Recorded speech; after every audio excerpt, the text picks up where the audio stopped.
Hello, everyone, and welcome to this live edition of Langer at the mic. Just making sure that it's actually working here. It should be, I think. Yeah, there we go. Okay, we're good. Yeah. Um, so as we all know, it's the off season. It's the NHL off season, and there's this fun tool on the internet called CapFriendly. So I figured I'd try something a little different here on this Langer at the mic live stream here. Usually we have a couple of awesome guests, but today I'm going to go solo today. There's no game, there's no post game show, whatever. Just going to play a little bit of armchair general manager. So if I were Marc Bergevin going into this Canadians off season, what would I do? And what are some situations that can come about?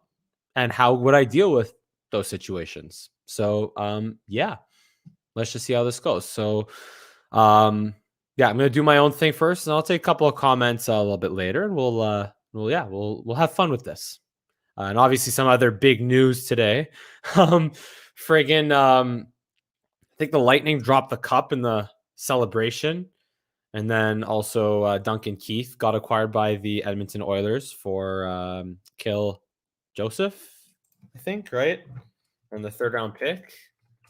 So that's a really big salary dump by the Edmonton Oilers or by the Chicago Blackhawks.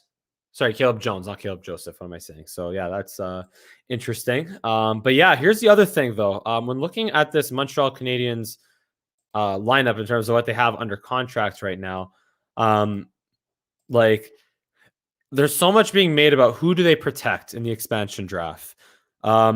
So we already talked about this a little bit before, and I got into a bit of a discussion on Twitter. What do they do with Corey Perry? Do they protect Corey Perry? And my answer is yes, they should, because the same way the Leafs re-signed, I think, Spezza and Wayne Simmons, the Habs should be able to keep Corey Perry at a cheap amount for, maybe not veteran minimum, but somewhere like in the 2 millions. I think he's also still getting paid by Anaheim for the buyout there. So and also just he wants to be here. He wants to get the full Montreal experience. So yeah, I would protect Corey Perry and I would expose Armia, who is going to be a UFA anyway. And I feel like Armia will demand more of a contract. And don't get me wrong, Armia was great in the in the playoffs on that Stahl Perry Armia line, but I don't know how much he'll be worth. Like it's hard to say how much he'll be worth, and yeah, I think he'll be worth more than Corey Perry is what it comes down to. So even if it's by a couple million flat cap, it matters. So let's get started here. So first off, let's look at the RFAs that the Canadians have to keep. Let's pull up the Canadians over here.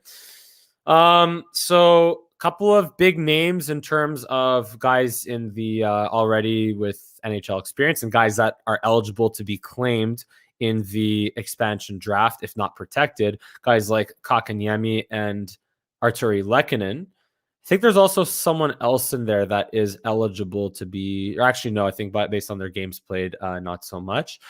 So I think it's just Kakanyemi and Lehkonen that are eligible to be claimed. But here's the thing, though. I don't know if I would protect Lehkonen. Love what he did for the Canadiens in the playoffs, scored the biggest goal in the Habs playoff history in the last 28 years, but I don't know if Lehkonen's the guy that I protect, honestly. 26 years old, 17 points. What are these stats based off? I think they're based off. Are they based off? Or no, they're probably based off the entire season, not just 2021. But anyway, yeah. So just to me, Kakanyemi has more value, and also here's the other thing. If you look up other guys, like I hate to say this, but Alex Galchenyuk, look at how his contract history went. So I might have to open up another window here. Oops, instead of doing that. Okay, good. I didn't lose the page. But yeah, going back to Kakanyemi here. Where am I? Let's pull it up right over. Yeah, I find CapFriendly is not the most easy to navigate all the time, or maybe I'm just dumb. But anyway, so Alex Galchenyuk. If you pull up Alex Galchenyuk's contract history, right? So you see, I mean, obviously the salary cap was a bit different then than now, but either way, um, you look at his first post entry level deal, which was a cap hit of 2.8 million. But I also think that that was after a 30 goal season. That's when he signed, or right before the 30 goal season, I think. Yeah. That $4.9 million cap hit. Oh boy, that was interesting. So I would say Kotkaniemi, given that he, going back to the Canadians, given that he does not have what's it called? Doesn't given that he has not produced offensively as good as he's been and as valuable as he's been from a two-way center standpoint as a third line center, he still hasn't produced the offensive numbers of someone that would warrant a very high cap hit. So I would bridge him to a 2-year RFA deal of, let's say, I think in the history here, yeah, you can look at my history. I'd say about like 2.25 or 2.5 would be fair, given what he's produced, and also given Lehkonen 2.4. So yeah, I'd say like Kotkaniemi would be like about, let's say 2.4. Call it halfway there. Give him the Lehkonen contract. 0 oops. 2.4 million. There we go. And it'll make it kind of like yeah, 2 years, 2.4 million. So basically like the Galchenyuk contract, and that's a bridge deal. I think that would give him another 2 years to still be an RFA before the Habs could sign him to another contract that would make him a UFA. So add Kotkaniemi. And I'll put guys that have to be protected at the top here. So obviously Gallagher, no movement clause. Josh Anderson, if the Habs feel like here's the thing where it's like in the expansion draft, with guys without no movement clauses, it's like they can get out of bad contracts. Now, Josh Anderson, I don't think that's the case, especially with how he played in the playoffs last year.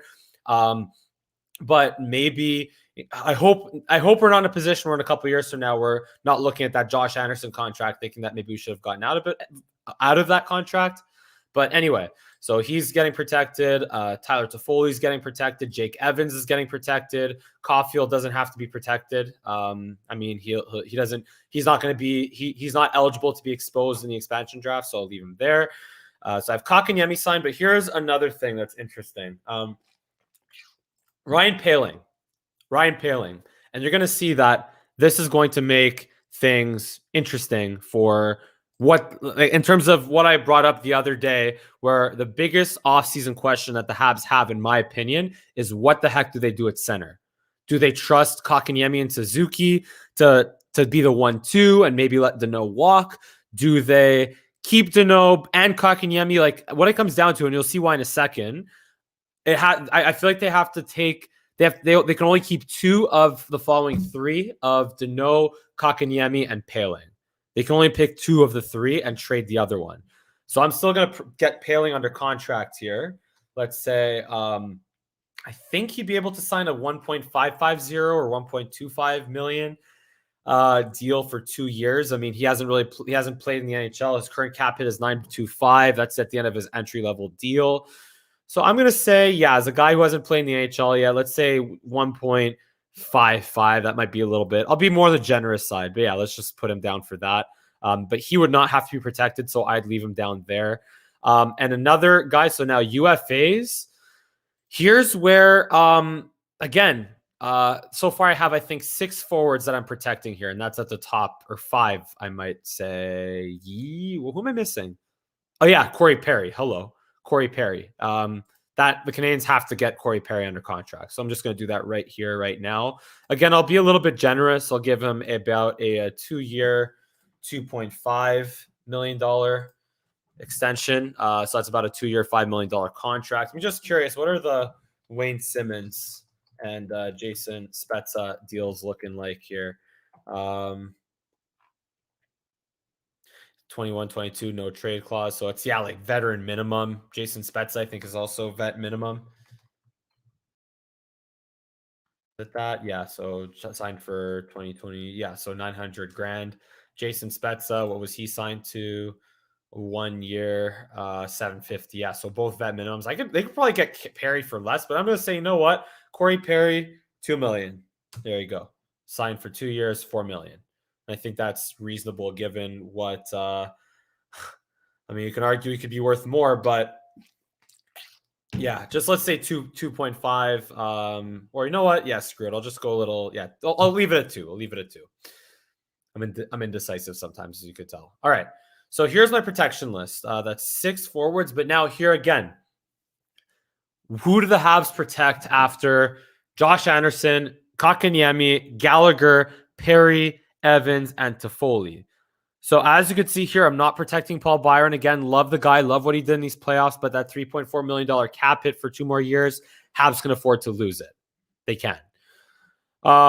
Do the Seattle Kraken claim that contract? I don't know, but I sure as heck ain't protecting that contract. So yeah, leaving Byron down there. But here's where, do you protect Armia or do you protect Philip Deneau? So for the sake of this exercise, I'm going to protect Philip Deneau first. And I will give him, let's say, kind of the contract that was offered to him last year with a bit of a raise, because I think that's what he might end up being worth. Let's say about a 5 cap hit for 5 years. So is that right? Was that the offer? It was 5 by 6. Yeah. So let's say even let's push it to 6.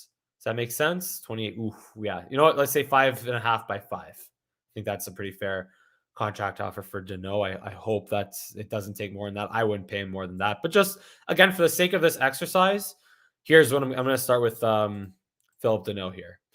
Now, so here's what the Habs have at center right now.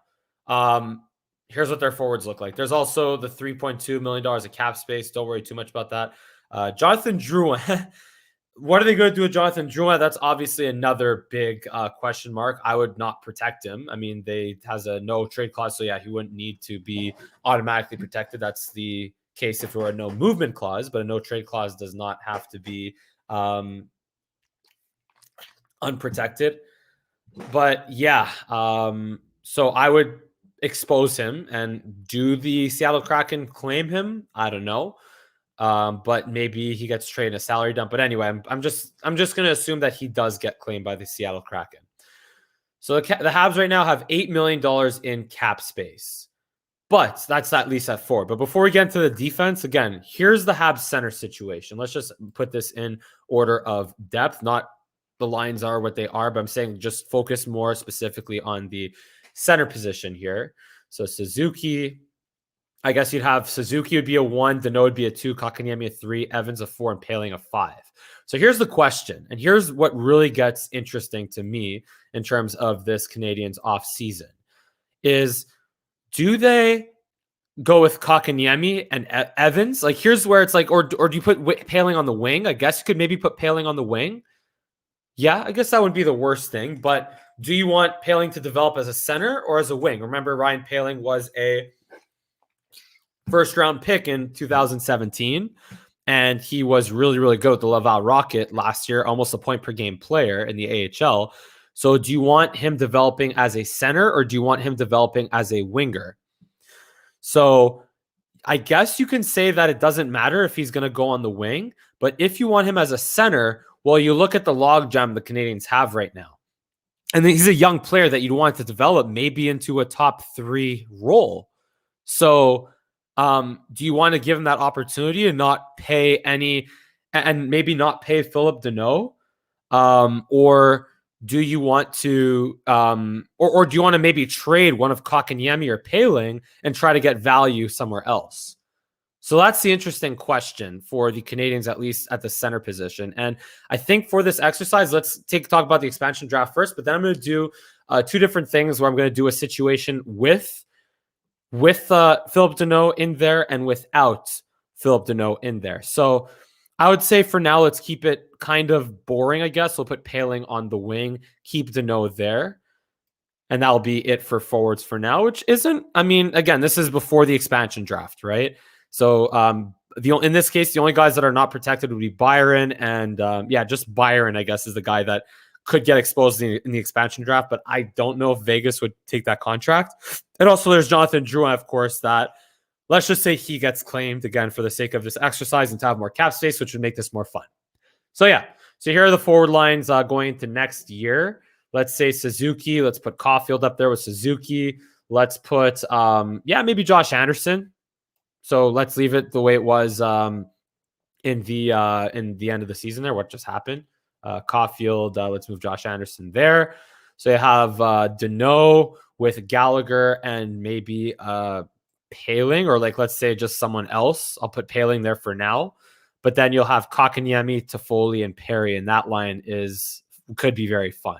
Let's say Byron. Yeah, let's put Byron up there on that second line. So that's what we have for now. Again, $8 million of cap space. This is all pre-expansion, of course. And yeah, so that's what my forward lines would look like for now. Now, what about defense? Well, in terms of expansion, Habs have to protect 3 guys. So that would be, to me, I'm putting Jeff Petrie and Joel Edmondson up there. But yeah, to me, it's got like, there's a lot of the talk about do they protect Ben Sherratt? I would say I've thought long and hard about this. Do they protect Shea Weber or Ben Sherratt? Right? And here's why. It might, even with Weber's terrible contract at $7.8 million a season for 5 more years, here's why it might not be the best idea to expose Shea Weber to the Seattle Kraken, because here's what I want for the defense is I want Romanov to develop into a top 4 guy.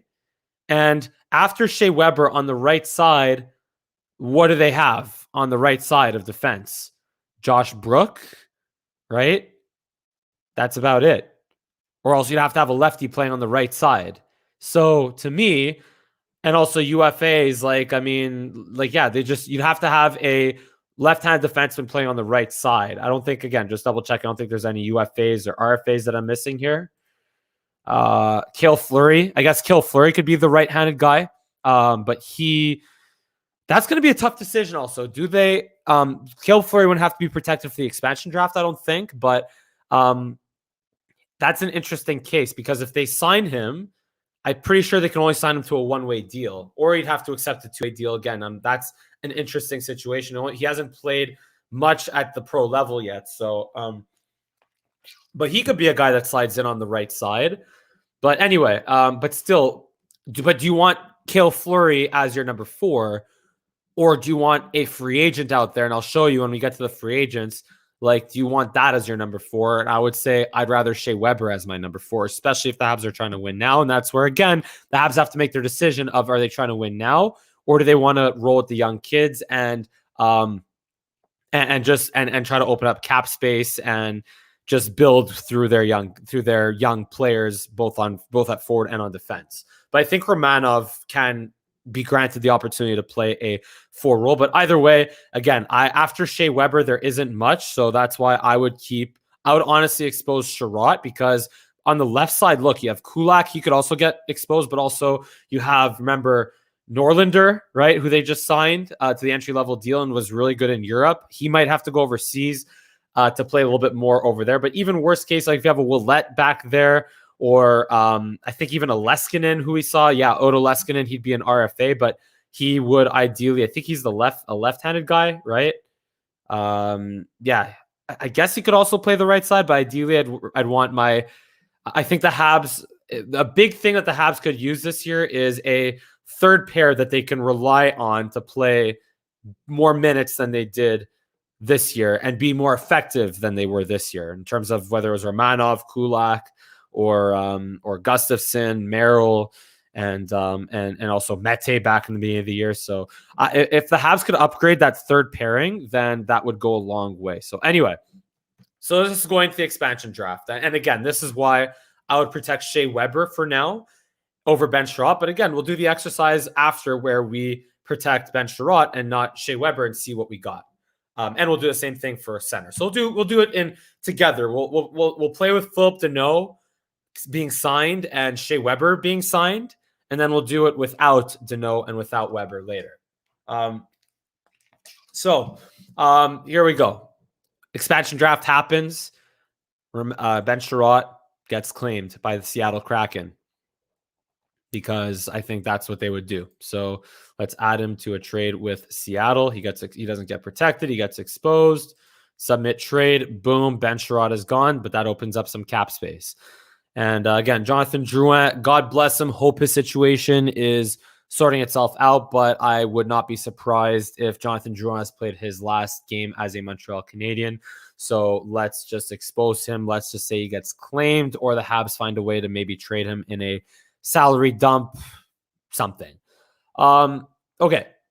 So, and I'm not going to do trades here. I'm not going to do too many trades. I'm just going to do UFA signings and expansion stuff. So basically, the Habs at this point would have $12 million of cap space going into the expansion draft. And again, I'm assuming Byron does not get claimed in the expansion. So shopping for unrestricted free agents now, in this case, with Deneau, with Shea Weber, what do they need? Well, as you could see, a veteran right-handed defenseman, unless Cale Fleury is the guy they want to put there. But for the sake of fun, let's look at veteran defensemen to sign as unrestricted free agents. Let's pull that up over here. Sign UFA, all position, defense. So here are two guys that I find are interesting in terms of right-handed defensemen. In this case, I'm not going to look at Dougie Hamilton because he's going to command a big contract. So I would not look at Dougie Hamilton right now, and especially that's why he kept Weber, right? So you don't have to, sorry, phone's, I'll turn on silent so I don't get distracted by it. But anyway, so yeah, I would, Dougie Hamilton, if you're keeping Weber, do not pay Dougie Hamilton. No point in that. And you have Jeff Petrie for another 6 years at $6 million. So you don't want to sign overpay another defenseman, especially when you don't have to. But what you could do is you can get someone to play in the bottom pair. I was just thinking this now. Maybe Hjalmarsson, maybe, but I don't know. I would say preferably guys like Jason Demers, or Demers, I guess, Demers, West Island boy, from Kirkland and Lakeshore. Or you could look at David Savard, who they just lost to in the Stanley Cup final in the Tampa Bay Lightning. So those are two good options, and also that allows you the flexibility to potentially play Romanov on a third pairing with them to develop, and allow Romanov or even if it's Kulak to play on that third pairing and just be comfortable on their left side. So let's sign whether it's Demers, who's I think more of a puck moving guy, over David Savard. But I would honestly say I think I like the intangibles from David Savard a little bit more. His ice time was limited with the Tampa Bay Lightning in the Stanley Cup final, but I like his experience. I like his shutdown ability, his physical play. And I think the Habs in their system up and coming, they have between Norlinder and Romanov who can develop into good puck moving defensemen. So I would go with David Savard. Let's say let's give him a Joel Edmondson. Nice. A Joel Edmondson contract. Oh, I didn't even cover, you know what? I didn't even cover goaltending. My bad. Carey Price is obviously the guy that gets protected. But do the Kraken take Jake Allen? This makes it a little more complicated. Let's just say they don't. They could take Holtby. They could take Mrazek. There's a bunch of other goaltenders out there. But just to simplify this, let's say they don't take Jake Allen.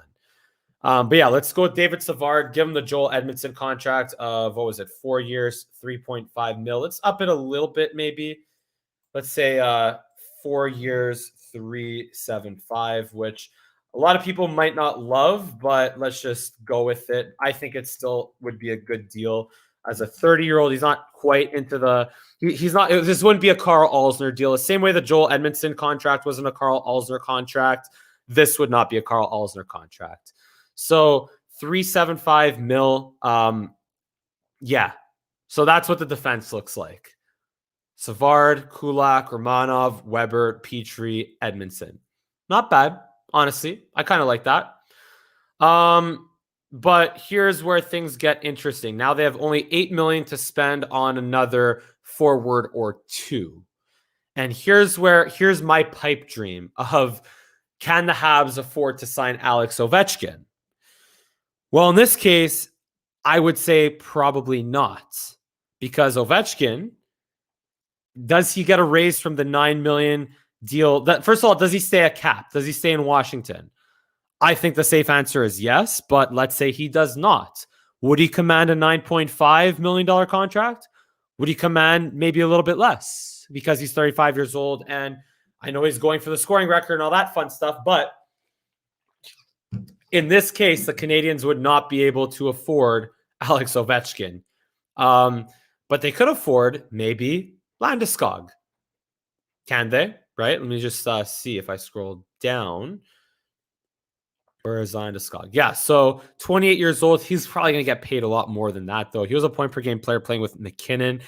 But I have a feeling that Landeskog would be a bad contract candidate. He could be a guy that signs long term and just doesn't he could be like, I would not be comfortable giving Landeskog a long term contract. Just seeing what his production is. I mean, again, he played with McKinnon in Colorado.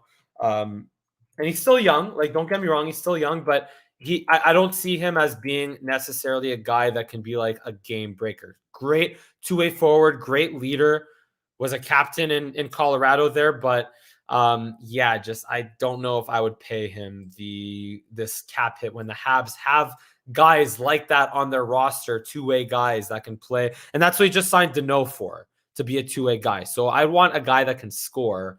So I don't know if Landeskog would be that guy that I would go after in free agency. So I don't know if I'd want Taylor Hall either. What's it called? Derek Stepan. Here's honestly, this is where the cap can get annoying for the Canadians, especially with if they keep the Weber contracts and the Price contracts.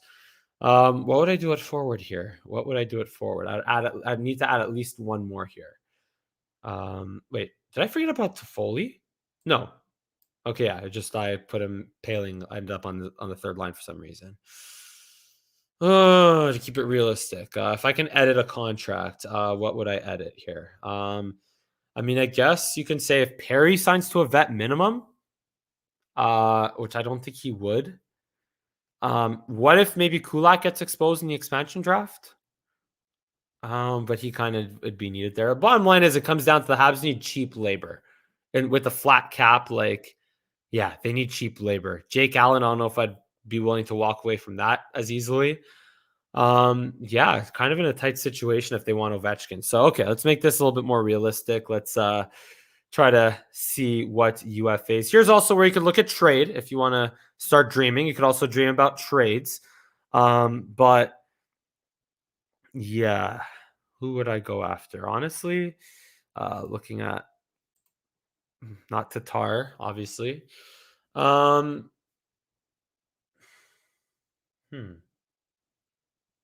Yeah, kind of stuck here. Okay. So either way here, like, honestly, at this point, like, I wouldn't really care. Like, at this point, like, you try to, whoever the Habs would get, I mean, if they got Landeskog, it would be exciting, sure. But, or if they go for a big free agent signing, but honestly, if they keep, this is basically what the Habs would look like if they kept Deneau and they signed Kotkaniemi and they signed Ryan Paling and Corey Perry. Let's just, for fun, plug in maybe Jesse Ilonen to make this complete. Oops, I clicked that thing by accident, the scroll thing. So if the Habs signed Deneau, and if they sign David Savard, obviously, look, they don't have to sign David Savard to a $3.75 million deal. I guess I could maybe, let's delete the David Savard contract, see if we could afford to get a cheaper third pairing option there, and what's it called? And see if we can maybe maneuver Ovechkin here. But anyway, this is what the Habs would look like if they stayed pretty much status quo at forward and added, and again, kept Deneau, kept Weber, signed Kotkaniemi, and put Paling on the wing also. That's what they would look like. So here are the four lines. Which, again, like the defense is well balanced. But I will say they could afford, if they go this way, maybe do they go after an Alec Martinez? I know Alec Martinez is an older guy. Alec Martinez is an older guy, but he could be an interesting option in the top four.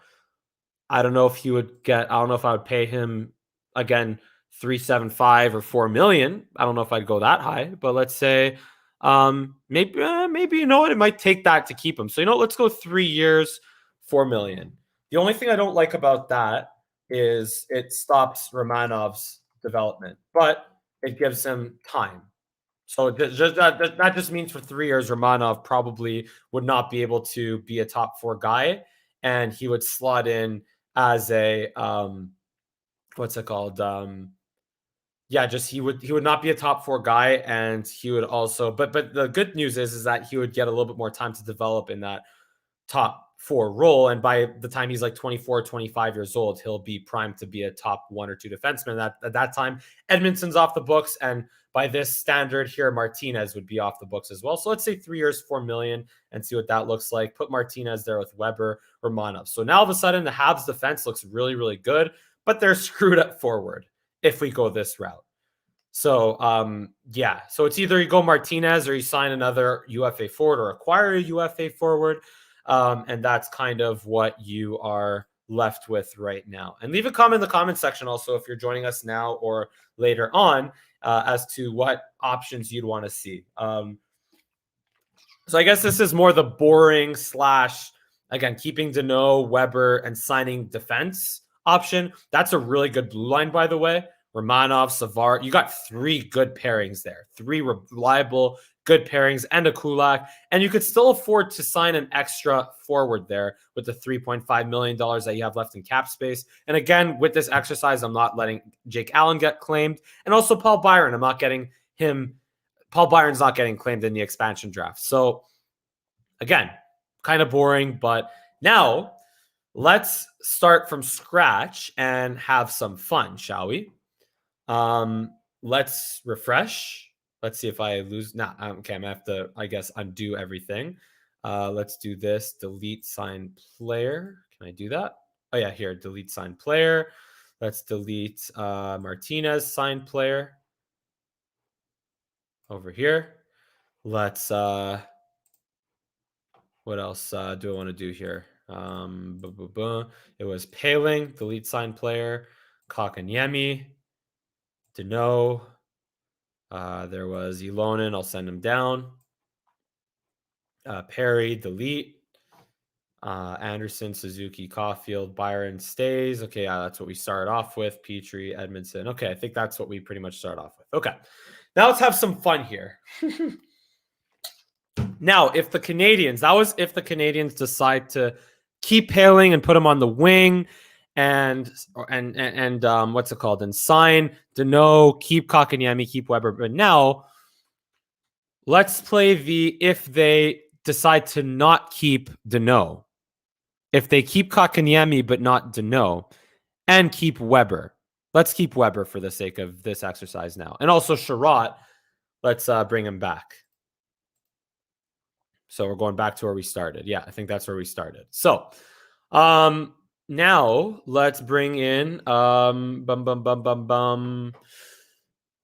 Let's start with our RFA signing. So I'm still going to go with Kakanyemi, same deal. So I might as well have not wasted my time and undid all that. So let's start with Kakanyemi. Oop. Also didn't keep Lehkonen before. Keep that in mind. So let's keep Kakanyemi, same contract, 2 years, 2.4. Oh, crap. Try that again because I want 2 years. Doesn't really matter, but yeah, let's do that. 2 years, sign. Yeah, okay, whatever. He's there. Now let's go with also Paling, but not Philip Deneau. And that means the Canadians can maybe also afford to protect a Yoel Armia. So let's see what that looks like. What's it called? Or maybe even not. But let's see. Let's start with we got Paling over here. Let's get him under contract, let's say for 1.4. Is that what I had before? No, 1.55. And again, he would be the Canadians' third line or fourth line center in this case. So Paling, Kakanyemi, Suzuki, blah, blah, blah. So that looks good. Who am I missing on? Oh, yeah, Perry. Let's sign Perry. Sign a UFA over here. Where's Corey Perry? Why am I doing this the long way when I could do it this way? Corey Perry, where am I? There he is. Give him 2 years, let's say 2 years, let's say 2 years, 2.5 mil a season. Although that's, again, generous. So here's what things are looking like, at least on forward. Paling would be a center. So now On defense, let's say, am I missing anyone? I don't think so. Again, this is where I'm not signing Philip Deneau. I'm not signing Philip Deneau. So again, Perry, 2 years, 2.5 mil. Habs still have a good amount of cap space, and also this is also with Drouin being gone. If they can get rid of his contract, again, God bless Jonathan Drouin, of course. But from a hockey standpoint, if they can get rid of the Drouin contract either by expansion or by trade and a salary dump. Yeah, Justin, I'll get to those comments in a bit. The Habs have interest in Zach Hyman. If not, can they afford to sign him? But here's the problem, though. I would not sign Zach Hyman if I'm the Habs. Look at the Leaf fans. They're already trying to get rid of him. But I don't know. Zach Hyman would not be a guy that the Habs I would want to sign because he does not fill a need. Because the Habs, if they want to sign Zach Hyman, why don't they just sign Lehkonen? Why don't they just keep Byron? Why don't they just they already have Gallagher at 6.5 million for another 5 years. So that doesn't really, and the same thing why I said before, why they should not go after Landeskog. So that's why I would not look at Hyman, maybe Palmieri, but I don't know. Like I feel like if the Habs are going to go big, I mean, that would maybe Palmieri would be a good option if we're in the situation before where we had Deneau signed and Weber kept. But in this case, I would. This is more what I would do and swing big for offensive goal scoring and not so much for the guys that they kind of already have in their system that are good two-way guys, but not like pure goal scoring. So anyway, yeah. So going back here, keeping Corey Perry, keeping Paling, and this is what the center situation looks like. Suzuki as a 1, Kotkaniemi as a 2, Evans as a 3, Paling as a 4. That's what it looks like. And on the D, here's what it looks like. I'm also going to revert back to Sherratt getting claimed. So add to trade for Seattle, submit. So Ben Sherratt gets traded with Seattle. I guess I have to re-put that over here. Seattle Kraken. And there you go. Ben Sherratt is off the book. So now the Habs have 17.2 million to play with in cap space. This is without signing Deneau again. And again, I'll play the Shea Weber game later, and I'll see what the Habs could do if they don't have Shea Weber. But now I'm keeping Shea Weber. I'm protecting, and I'm not protecting Deneau because I'm exposing him to the expansion draft and whatever. But what I am going to do is, can the Habs maybe afford to sign Yoel Armia? Maybe. Well, I'll come back to that because I'm going for my pipe dream of signing Alex Ovechkin. This is what I really want to do. And this is where I'm really having my fun here. So, yeah, let's go and play this game of signing UFA. Let's go here and let's sign go to the top, Ovechkin. Sign Ovechkin for, let's say, 2 years and honestly, open checkbook. Let's just say 11 million to have fun for just 2 years. Come and help the Habs win in Montreal. Maybe at a third year, but whatever. Let's just say 2. Now, would this not be fun? Would this not be just, oh, look at that. Suzuki, Caulfield, Ovechkin. Whew. Imagine that. And still $6 million of cap space to play with. Kotkaniemi as your 2, Toffoli as your number 2 left winger, Josh Anderson, maybe even Brendan Gallagher as your as your 3rd right winger.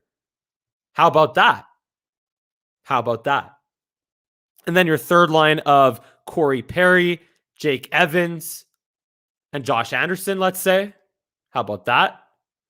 Now you just have to find maybe a Byron. Byron could still get claimed, like I said.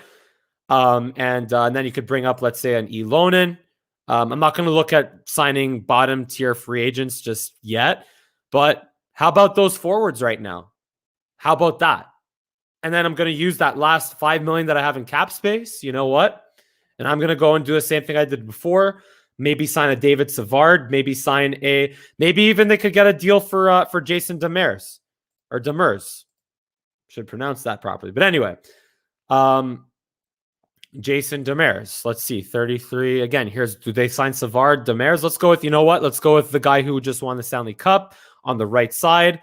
And let's sign him to a 4-year. Let's give him 4 years, $375. And again, I don't think that will be a Carl Alsner contract. There you go. $375 bottom pair. So how about that? What do you guys think of that? Where am I in the comment section here? Yeah. What do you guys think of that? And you still have 1.5 to add maybe a Norlander as a bottom pair guy. You can't sign the Martinez though. You can't sign another D-man. But what I like about this right now, like here's what it comes down to. Do you like what you saw before with Deneau? Not to say that the Habs can maybe get Ovechkin. Not to say that they can maybe get Tarasenko. But at least with this, with not signing Deneau, they put themselves in a position where they can afford to bring in an Ovechkin for 2 or 3 years. And they can bring in, they could still get that bottom pair defenseman. Or maybe even a number 4 defenseman, maybe even if it's a Martinez. Let's do that real quick. Here, we have, what, $5 million? So let's bring in Martinez. Obviously, it's going to get very tight against the cap, but that's also without Byron getting claimed. So, and Jake Allen without them getting claimed. So, yeah, let's go a D. Where is Martinez? Alec Martinez. There we go. Alec Martinez, let's say give him about, what is that, a 4, let's say, or 3. Let's say a 4, just for argument's sake. 4 by 3. 2, 3. Yeah, let's give him a 4. So not as much flexibility right now. Not as much, not as good looking of a bottom pair, because then you have to put Romanov with Kulak again. And Romanov, I guess, could play his right side, but ideally, I want Romanov playing on the top pair. So here's, again, but that's still not bad, though. That's still not bad, all things considered. And then you could still sign a bottom tier forward and a bottom tier defenseman. So, yeah, so that's, again, not all that bad.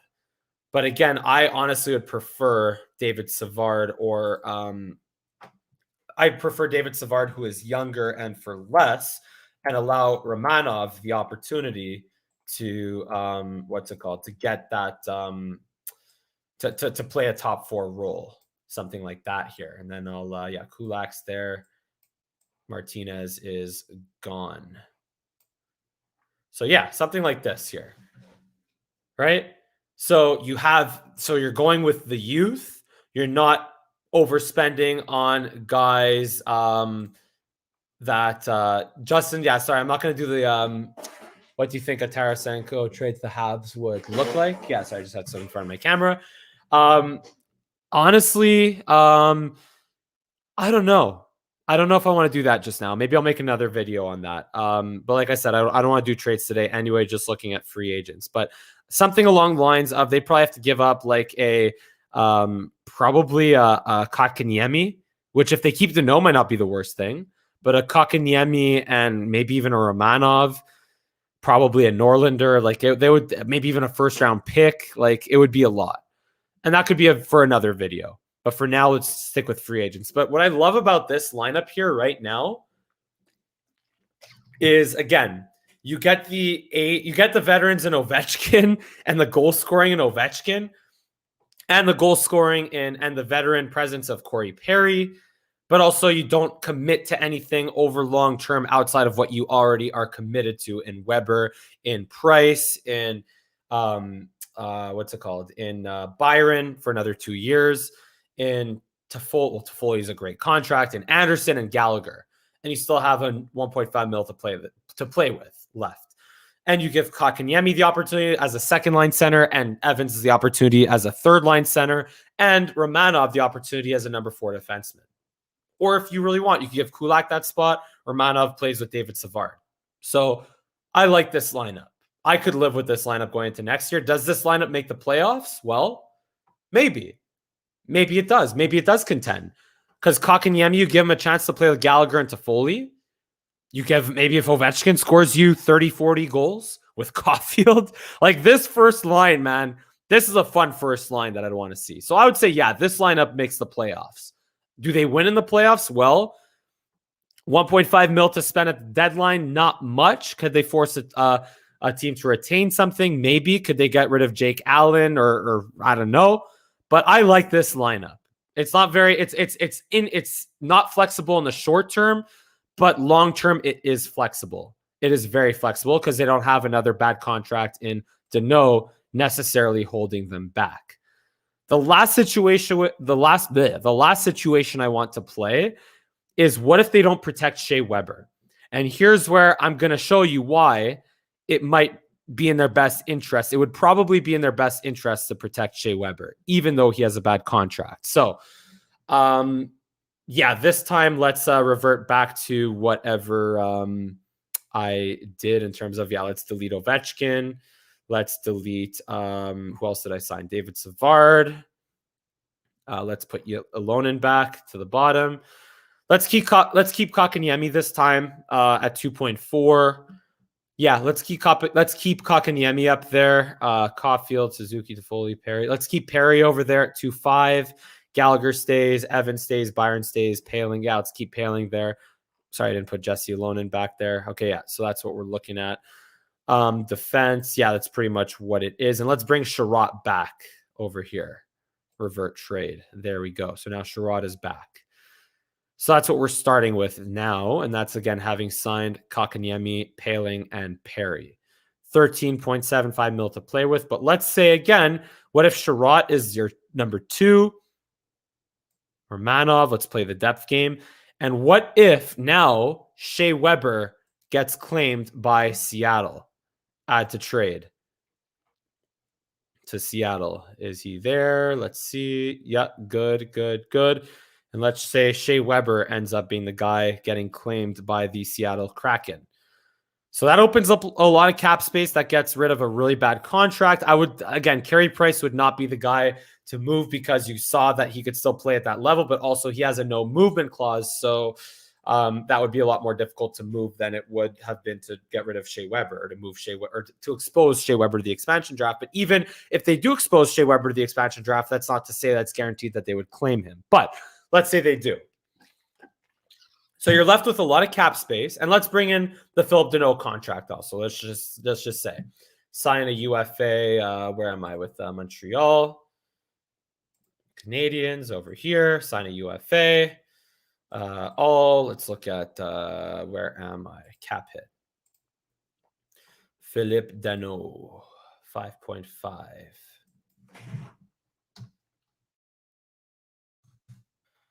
There we go. And for, let's say, the 6 years that was offered, let's say 5 by 5.5. There you go. So we put Deneau as, let's say, a 2, Toffoli, Caulfield. Keep that line together. Let's say Byron, Gallagher, Deneau. That's your checking line. Kotkaniemi, Perry, Anderson. And then Paling, maybe Evans on the wing. I'd be more interested to see Evans on the wing and Paling at center than the other way around than this. So let's say Paling is a center, Evans is a wing. And let's throw in, again, for argument's sake, Ylonen as a third guy. Not going to look at signing a free agent, although maybe I could. Maybe I will. Let's see. What's it called? But right now, the first things first with this lineup here, at forward, you can play a game with this. You can go into game 1 of the regular season with this forward lineup here because that's pretty much how they played a lot of last season. And this ain't bad. I'm not going to lie, this ain't bad. But here's the problem. Look at the defense now. You have 15 mil to spend in free agency, but look at this gaping hole on the right side. And this is where you can sign Cale Fleury. So let's bring up Cale Fleury over here. You could give him the opportunity to, let's say, 1.55. We'll give him the same thing as we gave, as I just gave Ryan Paling. Cale Fleury, bottom number 4 spot already. But this is what you're dealing with right now. You have 13 million cap space to address this right defense spot, but yeah, that's why I would honestly, as bad as the Shea Weber contract is, that's why I would strongly argue for keeping him outside of all the obvious reasons. He's their captain, blah, blah, blah, blah. But this is where I would say that, look, you have to keep Shea Weber because on the right side after Jeff Petrie, especially in the playoffs, you're screwed. So you could still sign your David Savard and maybe both of David Savard and Jason Demers, like I said. So let's get David Savard back here. So even with David Savard, where is he? David Savard. Let's narrow it down to defense. on all. Or here's where you could look at Dougie Hamilton. Again, that's not a guarantee that Dougie Hamilton would sign. But even then, let's just do this real quick. Let's say Dougie Hamilton, they signed him to 7 years, something crazy like $9 million, which was what it would probably cost to get him, and guarantee that the Habs would get him. But even that might not guarantee it. Let's see, what's this, 90 million or 9 million? 1, 2, 3, 9 million. Okay. Yeah, so there's Dougie Hamilton. So he becomes your 1, Petrie becomes your 2, but you're left with 4 million and you didn't even sign a forward yet. So it's a tough situation. That's not a bad blue line, don't get me wrong. And you could still maybe sign a bottom pair defenseman, maybe to play with Romanov. But that's why, again, I would keep Shea Weber, because I'd rather because it's not a guarantee that you could get Dougie Hamilton. You could say that Dougie Hamilton as a number 1 right-handed defenseman is better than Shea Weber, but it's not a guarantee that that you'll sign him. And also, like, this isn't bad. This isn't a bad blue line, but you also only have $4 million in cap space. You have Dougie Hamilton on the books till he's like 35, 36 years old. You have Philip Deneau on the books till he's like 33, 34 years old, 35 years old. But even then, let's say if they don't sign, let's say if Dougie Hamilton, as probably expected, does not get signed, let's say you go with David Savard instead, like we said before. Where's David Savard? Maybe Jason Demers also. Or Jason Demers. I guess Jason Demers. It's weird because Jason Demers is a Montrealer and he is from the West Island. I think he's English. I should know him because he's from Lac Saint Louis, where I played as back in my playing days as I think he even played for the Lac Saint Louis Tigers, who I played for. But anyway, so 375 by what was I saying? Let's say 4, yeah, because he's 30 years old. We can afford that. So let's put David Savard there. Even then, like, you know what? This ain't terrible. This isn't terrible. Who did I sign again? Yeah, Philip Deneau. Philip Deneau's there as the 2. David Savard's there. So you have Romanov, Kulak. You can still either go, maybe you could squeeze Ovechkin or like a high skilled forward. Let's do that. Let's say if you could get Ovechkin at 9.5 real quick. Let's see. Ovechkin, just again for fun. This is Ovechkin. Where am I? Yeah, let's do 9.5. 0.0000. What is that? Blah, blah, blah. Yeah, I'm doing this wrong. Yeah, okay, there you go. Okay, times 2, sign. And then you're left with like no cap space left. So, and that's again with keeping, because you kept Philip Deneau. You could slide Ovechkin here. You could put Byron over. Yeah, Toffoli would fall there, I guess, with Deneau and Gallagher. And then your 3 would be Byron Anderson, which would be the same as the playoffs. And then you could have Paling. Like, again, this isn't a bad lineup. This is actually not bad. Not going to lie. But again, are you okay with your defense looking like this? With David Savard as your 4 and Sherratt as your... This is basically the Weber-Sherratt pairing. Like, you're basically, in this situation, by keeping Deneau and letting Weber walk, you're the same, if not maybe a little worse at defense, but at least you got rid of a bad contract. That is the good thing, is at least you got rid of a bad contract. And maybe Cale Fleury can develop as a 3rd or 4th defenseman, maybe, but not a guarantee. So, yeah. Sheldon with a comment here, same situation. If as Dougie Hamilton, is Seth Jones even available as a UFA? No. So Seth Jones, I think, is on the books for another year. Yeah, Seth Jones is on the books for another year, but he would have to be acquired through trade. But again, why would you give up resources in a trade for Seth Jones when he could keep Shea Weber even if he has a bad contract? So yeah, that's basically where I'm at. And here's the other thing. Shea Weber showed that he can play heavy minutes in the playoffs. David Savard did not play heavy minutes as much with Tampa in the playoffs. So yeah, again, what was the last thing I wanted to see? Yeah, and again, in this situation, you have like no cap space. You have the extra forward, you have the extra D-man, but no cap space. You could say maybe Byron gets claimed. And again, this is with Drouin getting claimed, because I think it's more likely that Drouin played his last game as a Montreal Canadian than Paul Byron did.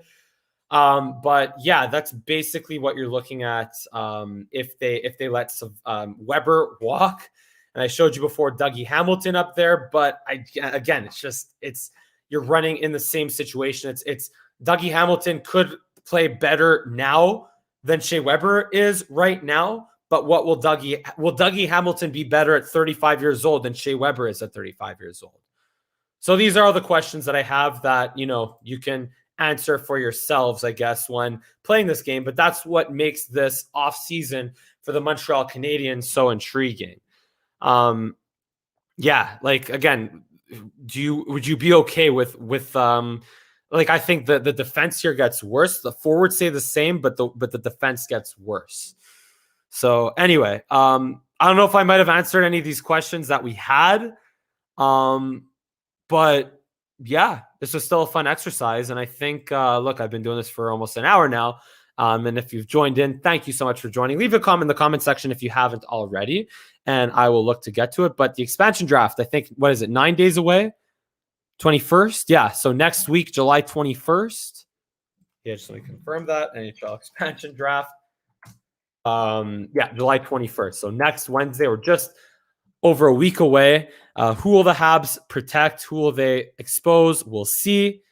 And none of these exercises, I don't have Armia. I don't have Lehkonen. But I think, again, in my opinion, what I think they'll do is they'll find a way to keep Philip Deneau. And maybe they'll be more like the first situation I showed where it's like they have Kotkaniemi, they have Paling on the wing. So something like this here. And obviously, I'll revert this trade. Where's the Weber trade that I did revert? I'll revert that. And what else? What is it? Weber I reverted. Sherratt maybe gets exposed. So I put Sherratt as in the trade. Hello, what am I doing here? Sherratt, add to trade. Sherratt,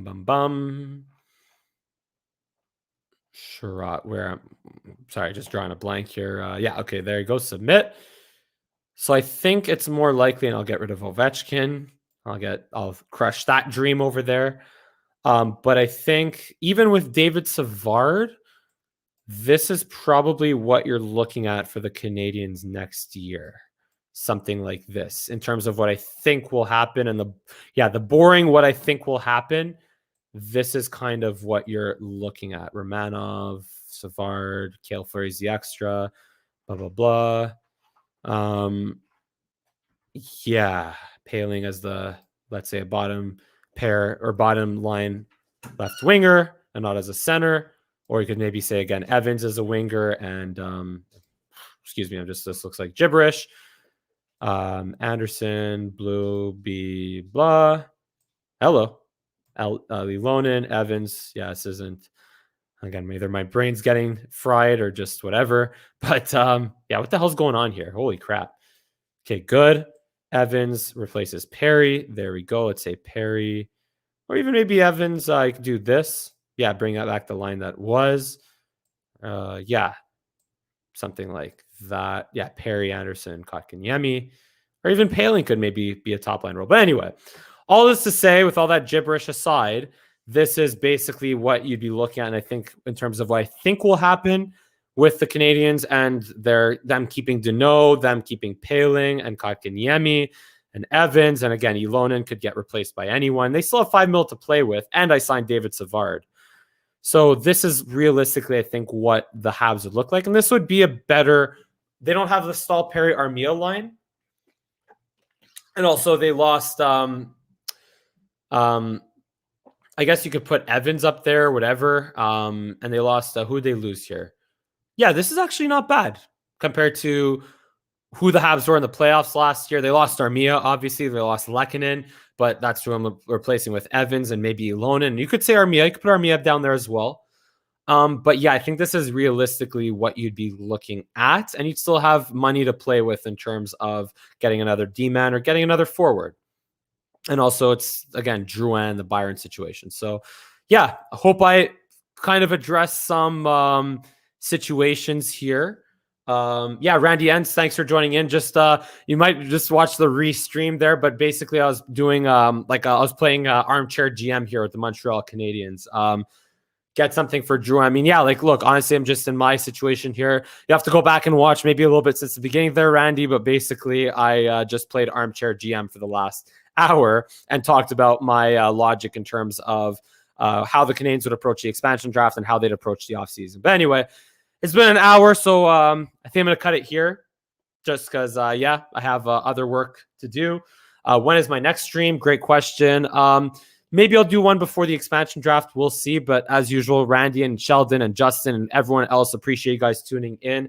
And that's all for this stream here. And I'll post a notification of it. Just make sure, Randy, you have the thumbs up and the subscribe and the notifications on. Click the bell. Make sure that you have the notifications on to know when I'll be going live next. But that's all I'm going to do here for this live stream. Thank you for joining in as usual. If you enjoy my commentary, then give me a big thumbs up on this video. Subscribe to my channel. Give me a follow on Twitter, Instagram, and TikTok at Mike Langer for all three.